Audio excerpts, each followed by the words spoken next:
Welcome everyone to the LEC post-game lobby. I'm Sjokz and I'm joined here by Drakos and by Carzzy. Hello Carzzy, congratulations. Hello. Insane game. Thank you very much. No problem, that was nuts. We did get to take a look at your camera. I don't think you knew that we could see you.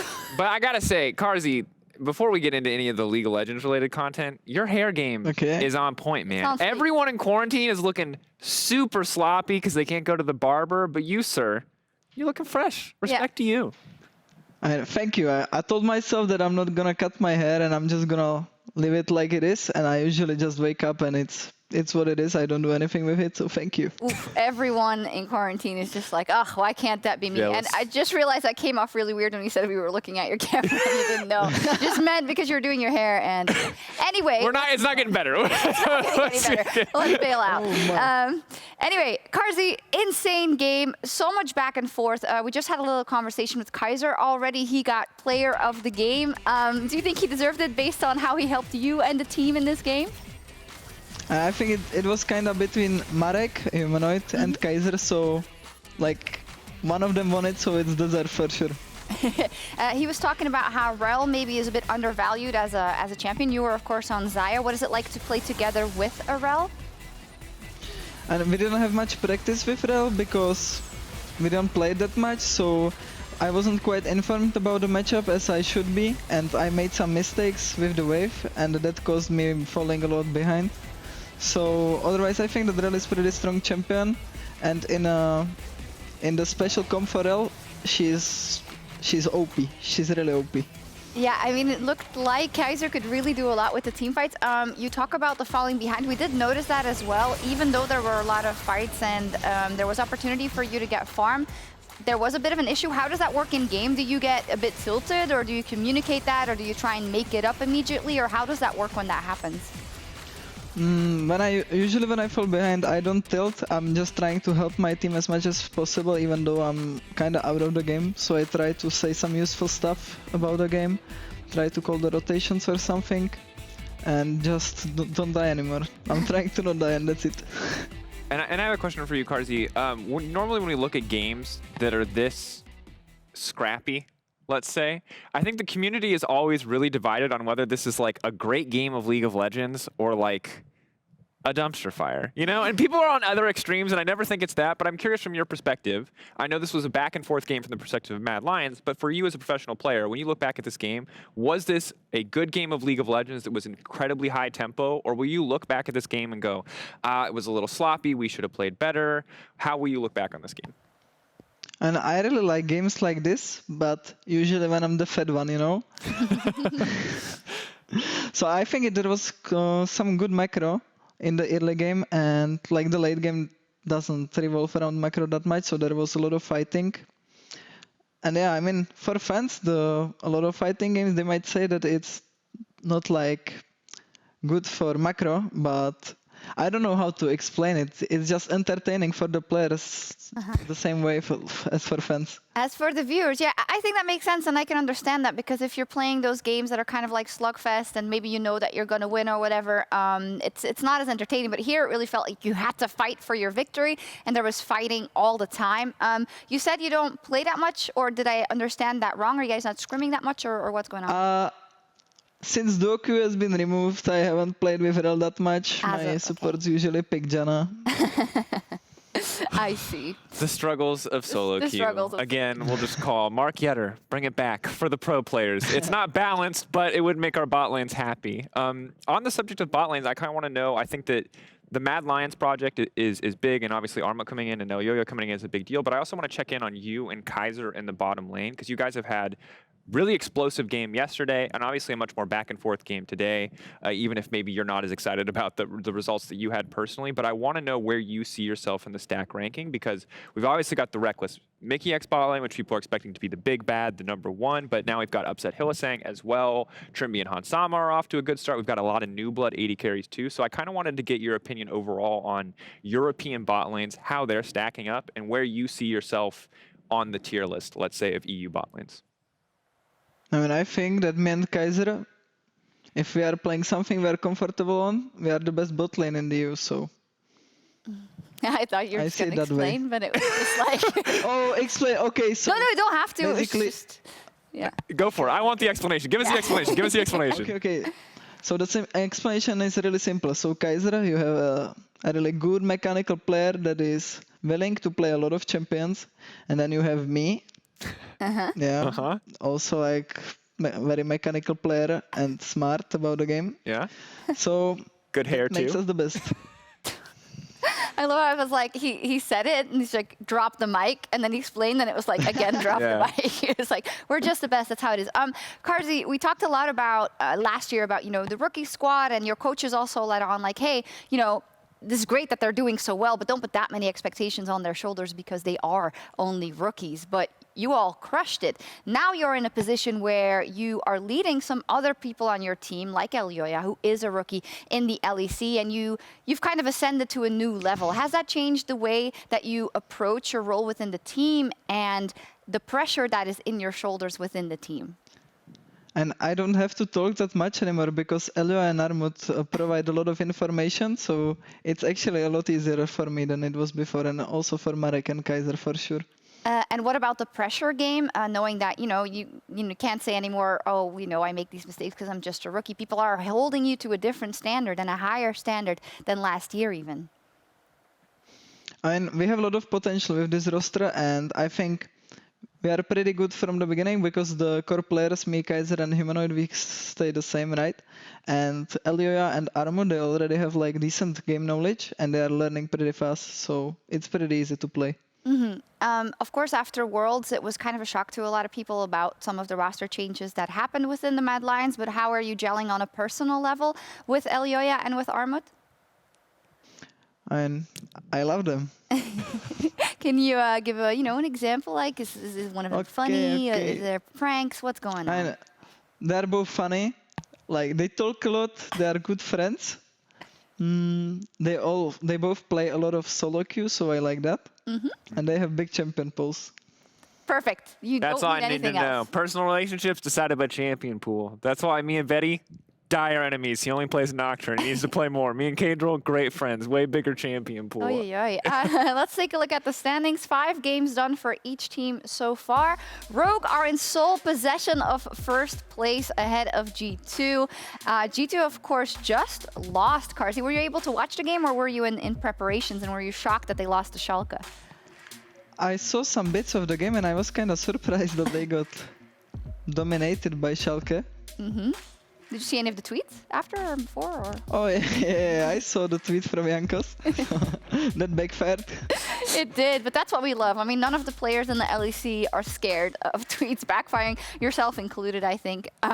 So Sjokz, Drakos, 2-0 week. I was honestly very surprised after the performance they saw last week, which was really scattered. But I think this early in the season, and especially in spring season, it's crazy how quickly teams can change. Yeah. Because, we saw Fnatic, obviously, first 2 games really bad, 3rd game was pretty good, 4th game was really good, and then this 5th game absolutely outclassed by you guys. And I wonder, when it comes to preparing for the opponents, just really quickly, when you look towards next week, how much do you actually look at the enemy team when it comes to preparing in spring, and how much are you just focused on yourself? Because it feels like everything is changing week to week. We changed patches this week, team levels changed across the board, so how do you actually prepare for that? The preparation for each team usually takes like 1 hour in total, I'd say. With the draft meeting, that's also like 1 hour, so 2 hours before the game day. Like before we play the team. And that's it. We don't do anything else. We only take the information from scrims. Very efficient. A big question was last year around the Mad Lions and the Mad Lions being so successful, and what percentage of that was influenced by some players being more comfortable off stage or in their kind of known environment. How much do you think that was a factor, and how much do you think that's something maybe you have to take into account, hopefully, that we'll get to welcome you in the studio when things are a bit better? So the last Mad Lions roster, like some people were quite affected by playing on stage again. So I don't know exactly how much they were affected. We don't talk about it deeply. But like Elio hasn't played on stage yet, and Armut played on stage a lot, so I don't think it's gonna affect Armut. But I believe that Elio is gonna play good on stage, and Kaiser is gonna get comfortable as well. And you, of course, you were immediately comfortable at Worlds. You played very well there, even if it wasn't the best passage for the Mad Lions. Are you the kind of player that really longs after that experience of being on the stage and being in front of the crowd, or does it not matter that much? I used to be quite nervous for like 3 years of my professional career, but last year I got used to the stage and I rather play on stage than on off stage. I feel like I'm performing better when I'm playing on stage. Yeah, and we hope that obviously we can see everyone back on stage or in the studio at least, but that's not the case yet. Let's take a look at the Kia Player of the Game leaderboard. Hansama is currently in first. Then we've got Larson, Selfmade, Treats, and VTO. So no Mad Lion players on the leaderboard. That's kind of a disgrace, Carzzy. What's going on? And we have too much talent on every role, so we kind of share the points.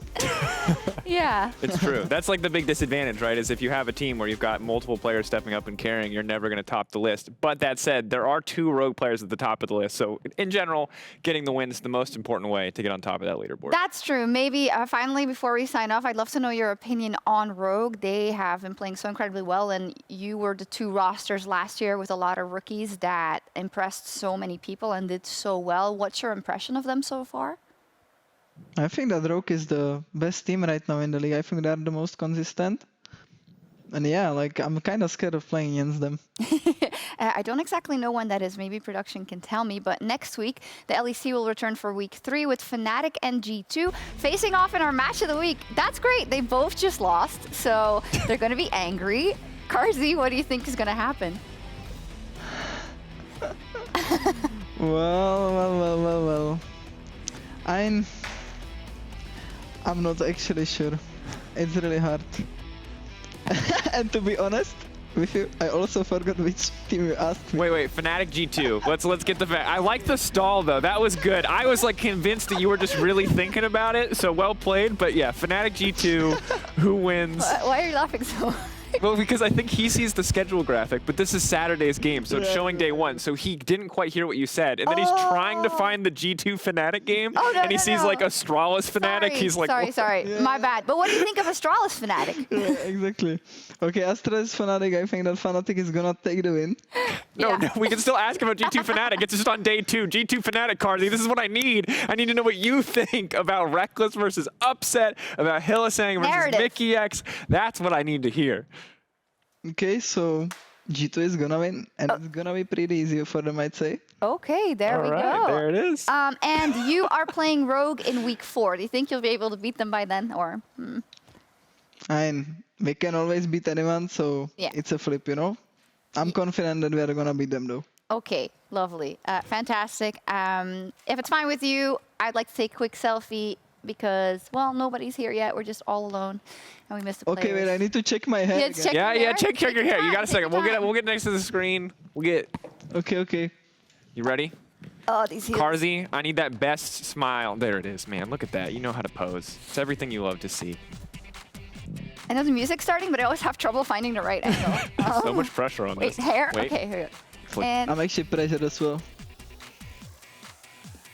Fantastic! This is a great one. Thank you so much, Carzzy. Thank you for talking to us. Congratulations and good night. And for everyone at home, good night as well. Be sure to tune into the LCS. Team Liquid is playing Evil Geniuses, and we'll be back next Friday. See you then.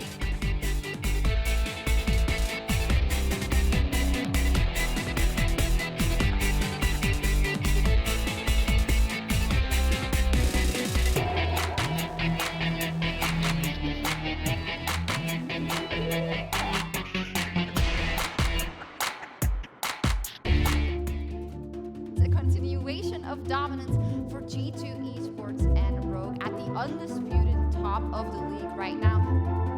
Mad Lions continue their early game dominance against a faltering XL and go 2-2 in the LEC. Great start to the week for Fnatic. White Knight with a great explosive cast, but only knocks Cries into the back line of Astralis, and that Crocodile is hungry. White Knight the first to fall in the fight, and Cries now jumping on Promiscue and Jessica. However, Zanzava's in the middle of the fight, the cannon coming from the bottom side is the shockwave! Lands on one, Jessica goes down, and now Astralis are left all alone. It's all on Nuke Duck 1v5. He does not have a hope in hell. A triple kill for Patrick, and XL will look to close out the game. I think that this should be an easy saw unless teams get a lucky steal. And he does! Oh. Steals it, goes in with the Weaver's Wall now as they look for the fight. Flash forward, Magnet Storm draws them all into the midst. And the Stormbringer finds its mark. 2 quick kills and a Dragon to SK. Nice! That's a solo kill for Broken Blade onto Wonder. And Sjokz just extend that lead. Despite losing Abadage, they come away and then teleport coming in from Humanoid as well as Nisqy. Onward's going to be able to buy some time with that Cyclone and gets away. The Nimbus Strike will be able to deliver him to Nisqy. Now Humanoid's already thrown out. The Emperor's divided. Onward is chunked down. Humanoid Sand Soldiers, not enough to pick up Nisqy, and Whippo is maybe going to sacrifice himself. The Sand Soldiers get one back. Selfmade steps in forward once more and will die to the tower. What am I watching, I have Trevor? no idea. I have absolutely no idea. The fact that they have so much lockdown is what worries me for the Vayne. But we'll talk a little bit more. Oh! Yone! It's Yone! It's Yone! It's Yone! It's Yone! It's yes! It's Yone!